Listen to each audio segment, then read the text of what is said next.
figuratively a different human being. You're not the same person that went in there, literally and figuratively. So are you not allowed to come back out and to rejoin society, and people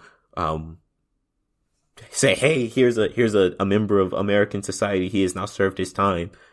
Theoretically, if prisons worked properly, he has learned better, he knows better, he has changed, or he is ready to re-enter society. We can now accept him as if he is a man, right? He's done his time.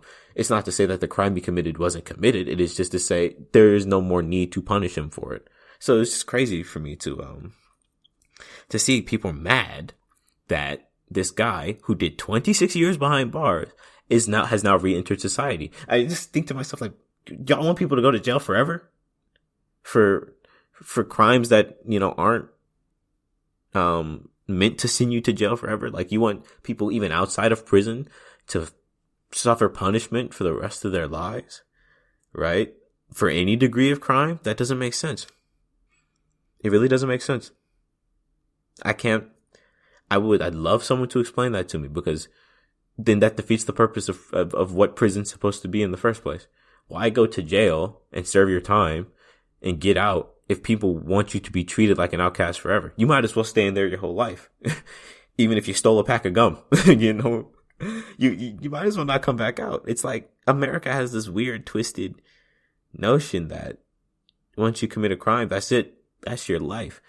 But that in and of itself is hypocritical, because everybody in this country commits crimes all the time to varying degrees, and then we'll justify what we committed by going, oh, it's not that bad, or going, we didn't get caught. So the idea to me that people are okay with, like, throwing someone in jail forever just because they feel like, oh, well, my limit is this, even though the law says otherwise, it's baffling to me. Like, for example, when I went to go get my vaccine, I saw a lady get in her car, and she backed into another car, right? She was parallel parked, and she was trying to get out of her spot, and she backed into another car. And then she drove off. I think that classifies as a hit and run. She damaged another person's property and then drove off. She just committed a crime. Nobody in the line I was with said anything. We didn't look for the person whose car it was, because, we all collectively agreed, the damage is more on her car than on this guy's. It's not that bad. She can go, right? By not acknowledging that she did it and not looking, to find the person whose car it was that she damaged, we all collectively, silently acknowledged that what she did wasn't that bad. But she committed a crime there. She should pay a fine for that, right? So if we're gonna be selective about stuff like that, and we would, what that also means though, if we as a large group of people who form this, society, quote unquote, if we allow this person to get off for what they did, that would mean, theoretically, that if we were to commit the same crime, we at least expect the same type of treatment, or believe we deserve the same type of treatment, right? If, oh, this is minor, it's not that big of a deal, I probably won't get in trouble for it. Oh, I wouldn't make a big deal about it if I did it. And if you can do that to yourself, right? And if you can pass things off, right, that are crimes, how are you going to hold some sort of moral high ground and play I'm better than someone else and say this person deserves more jail time for this other thing, right? Like, I just can't, I don't know. It doesn't make sense to me. And that whole tangent, I don't know if that made sense. It made sense as I was saying it. I don't know now at this point if it still makes as much sense as it did when I was going on the spiel, but I don't know. We got to do better. America has to do better. I'm not going to be the last person that says this. And honestly, considering my audience is tiny, me saying this is really irrelevant, but we got to do better. It's ridiculous. It's getting crazy. How many people are dying and how okay with it people are and how people try to justify it. I know this is like an awful thing to think, but anytime someone justifies someone getting murdered for, I don't know, not complying, part of me deep inside wants them to lose a family member the same way, and I want to see what they say. Of course they won't say, oh, well, it sucks that I lost my cousin or my brother or my mom or my dad, but they didn't comply. No, they'll be losing their mind. So But I want to see it every time someone says it. Like, they deserved it. Cool. Let your mom or your dad end up in the same situation, and we'll see what you say. It's heartless, but it's just, I don't know. I feel like it takes people suffering tragedy to learn empathy at this point. And I don't know how many times you have to see it. I don't know how many times you have to watch someone lose their life in such a crazy way. And before you go, maybe that person shouldn't have died. Like, that's the bar now. Not people getting outraged about it, but just more people going, maybe that person shouldn't have died. Yeah. I don't know. I'm scared of cars. Like, every time I see somebody get killed related to police and they're like in or around a vehicle, it scares me more of driving.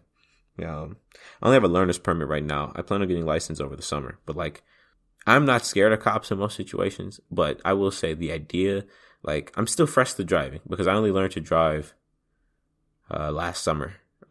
And it's not like I got a lot of time. I learned to drive last summer and then I came to Mac. So I went 4 months without driving. Then I drove over winter break. Then we came back to Mac. So I'm going to go another 4.5 months without driving. So I'm going to drive some more over the summer. Right. So my total combined driving time is like 2.5 months. Like, I'm scared I'm going to get this license. I'm going to make a mistake and I'm going to get pulled over. Like, I was just thinking about it. Like, I don't know if I would reach for the door handle. Like, if they said get out the car, I genuinely thought to myself, like, I might ask the cop to open the door for me while I just leave my hands on the roof and just like walk out, leaving my hands on the roof and then like slide my hands onto the top of the car so that they never leave touching the car, just in case. Just because, like, these cops are too scared to be police officers, especially where they are. If we're in freaking downtown Chicago, downtown Detroit, and it's like 8 p.m.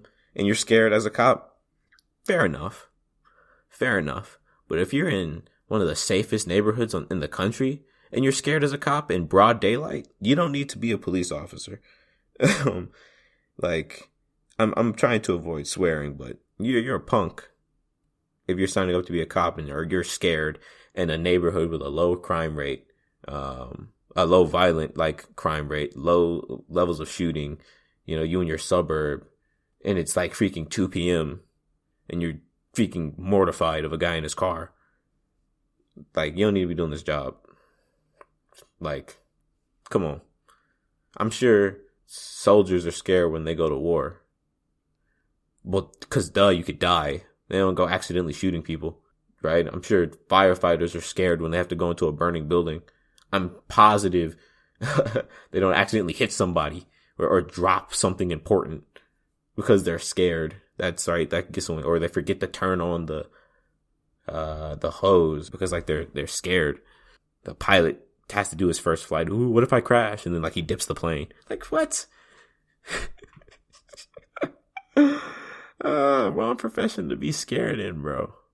Wrong profession to be scared in. It's crazy. Like, you got a whole weapon and the entire law of a state or like federal law behind you, and you're still scared. That's crazy. In broad daylight, in a low crime rate area. I don't know. Yeah, but I hope Dante Wright's family is good. coming all the way back from all of that, I just hope his family is good. I hope they're taken care of. I don't see enough churches get involved with shootings. When someone gets shot, where are the God-loving folk at? And I'm saying this as a Christian. Like, where y'all at? Why is the church not getting more involved when people are getting killed, right? Religious people are some hypocrites, bro. Man, I could, honestly, next podcast episode is about my thoughts on religion. Or not religion, but the religious institutions that exist, especially in the United States. Because, ooh, man, I could go on for hours. That stuff pisses me off. So that is what next episode is going to be about. I'll see if I can get someone on. I start releasing these solo episodes. I'm going to try to get the one out I recorded with my friend. I'm still trying to figure out how to make that audio work. And, yeah, this is 2 of 8. So thank you for listening to the Pandemic University podcast. My name is Bryson Berry. Please, everyone, stay safe. And I will see you on the next one. Okay, so I I finished recording this episode, but I'm just gonna throw this in. Update. I just saw the body cam footage of Daunte Wright being shot. I've said this many times before on my Instagram. I don't know if I've ever said it in a podcast. Those videos are so hard to watch, man. So in the body cam footage, he's pinned up against this car. There are two officers there. There's one officer holding him pinned up against the car. There's the other officer behind with her body cam recording. This is the officer that shot him. He's getting his handcuffs put on. Right? No one has any guns drawn at this point. He's getting his handcuffs put on. As the second one's coming, and it's coming onto his right hand, he slips the cuff while the cop is still holding him and tries to slide back into his car. At this point, I still think the officer who is trying to cuff him is holding his left arm. He's now sitting in the car, and that is when the female officer screams taser 3 times and then pulls out the gun and then shoots him. I said it before, and I hate saying it because it makes me sound insensitive, but whenever a black dude, an unarmed black dude especially, gets shot, right? And all the news and media circulates it, and we play the game that we play every time it happens. The first thing I hope, if the man gets shot, or if the woman gets shot, or if the person gets shot, is that they were doing everything right when they got killed. I forgive my phrasing, but when George Floyd got killed, what made it so successful in that it caused laws to have to change. It caused productive protests. It caused global media coverage, and most of all, it made it really hard to argue in the defense of the cop. Like if you did, you just straight up looked wrong. Was that George wasn't resisting. There's footage before he's lying on the ground being knelt on, where he's being moved around by a cop and he's already in handcuffs, and the whole time George is listening and he's not resisting. And so then the cops kneeling on him at that point was just an unnecessary show of violence and show of force. And so, him dying, it's really hard to argue on the sake of the officers there. Anyone who does, you just look ridiculous. You're racist, right? No question. But with this one in particular, if you watch the video, the way he gets back, the way he slips the cuff and quickly rushes to get back into his car, it makes it hard not only to defend him, but it makes it impossible to just call it racism. It wasn't. It wasn't. Obviously, in all cases, I wish that instead of using a gun, the officer, uses a taser if it's not violent. But all Guy had to do in this situation, because he's already out of the car, he was already getting handcuffs put on him, right? So the whole am I being arrested and I'm being detained thing at that point, that should have happened. And so he's already getting cuffs put on him. He's already outside the vehicle. All he had to do was just let the cop put the cuffs on him and just go where he had to go. I'm telling you, if you watch it, he quickly dodged the cuff and ran back inside of his car. I can't reasonably try to defend that. I'm sorry. I'm really sorry. I can't. Homie didn't have to die. And I just can't think, with the number of police shootings that happen on a yearly basis, and the fact that they keep going up on a yearly basis. If guns aren't out, in my mind, especially if you're black, everything's going okay. That, everything's going right at that point, right? Regardless of if you think you committed a crime or not, if you're being arrested but no guns are out, just go with it. 'Cause you'll be alive, right? You'll be alive to defend yourself if you didn't do it. But no one had their weapons drawn until he hopped back in the car. I wish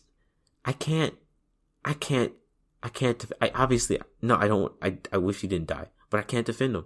If you watch the video yourself, and I don't know, tell me what you see, because I see is a situation that was going the best it could have gone in terms of this man going home at some point, and then it just got thrown away in an instant. Yeah, so.